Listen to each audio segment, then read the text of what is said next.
Hey everyone, welcome back to Corporate Decoder. Today, ACHV just onboarded 2 new directors to its board, and I see a key detail about how they are being paid that might tell us more than usual.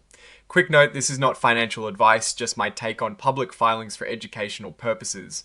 The company is bringing on new talent to help guide its future, and how they are compensated can reveal a lot about what the board prioritizes. ACHV Life Sciences Incorporated, ticker symbol ACHV, is a company in the healthcare and biotechnology space. They have a market cap of around $516 million and a current stock price of about $5. They're a relatively small company with only 28 employees. Recently, they've had some analyst reports discussing sell offs and bull case theories, indicating some investor interest and perhaps some differing opinions on the company's valuation. Now, let's dive into this most recent filing. This is an 8K filing, which means it is reporting a significant event that shareholders should know about right away. The earliest event reported here is from May 29, 2026. The main point of this filing is about changes in the company's leadership and how those new leaders will be compensated. Specifically, on May 29, 2026, the company's board of directors appointed 2 new directors, Jeff Farrow and Reed Waldman. They're referred to as the incoming directors. This is a pretty standard part of corporate governance, bringing in new perspectives to the board.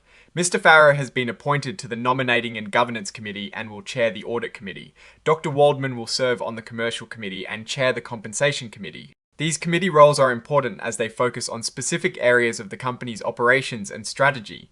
The Audit Committee, for example, oversees financial reporting and internal controls, and the Compensation Committee looks at how executives and directors are paid. Okay, now here is where it gets interesting how these new directors are being paid. They will be compensated according to the company's standard program for directors who are not full-time employees. For the fiscal year ending the 31st of December 2026, they will each receive a yearly retainer, prorated for the time they serve. That retainer is $40,000. On top of that, they will get extra cash payments for their work on specific board committees. And here is the kicker. Each of these new directors will also receive stock options. They get the right to buy 47,250 shares of the company's stock. These options will gradually become fully theirs, vesting monthly over a period of 3 years. This means they have to stick around with the company for those 3 years to fully earn these stock options. This is a common way to align the interests of directors with those of shareholders. If the stock price goes up, their options become more valuable. The options are set at a strike price of $5.24 according to one of the news headlines we saw. The filing also confirms that these directors were not selected based on any special agreements with other people. There are no family ties between the new appointees and existing company officers or directors, and neither of the new directors has any significant personal stake in any company transactions that would need to be disclosed. This suggests they are being brought on for their expertise and qualifications, rather than any pre-existing relationships. Just to give you a bit of background, ACHV Life Sciences Incorporated's common stock is traded on the Nasdaq Stock Market LLC under the ticker symbol ACHV. This means it is a publicly traded company subject to the rules and regulations of the stock exchange and the Securities and Exchange Commission. Now, let's think about what this means. Bringing new directors onto the board often signals a company is looking for fresh strategies or needs to address specific challenges. The committee assignments, especially the audit and compensation committees, suggest a focus on financial oversight and executive reward structures. The stock options awarded to the new directors are a significant incentive. If the stock price performs well, these options could be quite lucrative. This aligns their financial well-being directly with the company's stock performance, which is generally a positive sign for shareholders looking for leadership that is motivated to create value. Looking at the context, there has been some recent volatility in the stock price, with analyst reports offering both positive and negative viewpoints.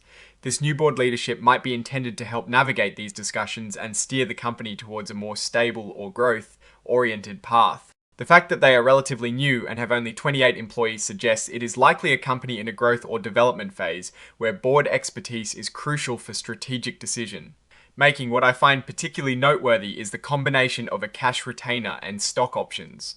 The $40,000 annual retainer is pretty standard for public company directors. But the 47,250 stock options definitely put some skin in the game. They are effectively betting alongside shareholders that the company's stock will increase in value over the next 3 years.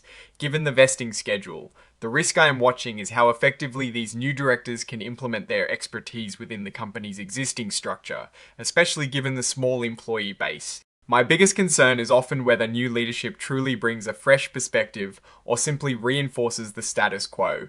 What I am actually looking for is how ACHV stock performs in the coming months, especially after these new appointments potentially influence strategic decisions. Oh, and the research tools I actually use are linked in the description. They help keep this channel going. That is my take. Stay decoded. Like this video if you found it helpful, subscribe for more insights, and join our Discord community linked below.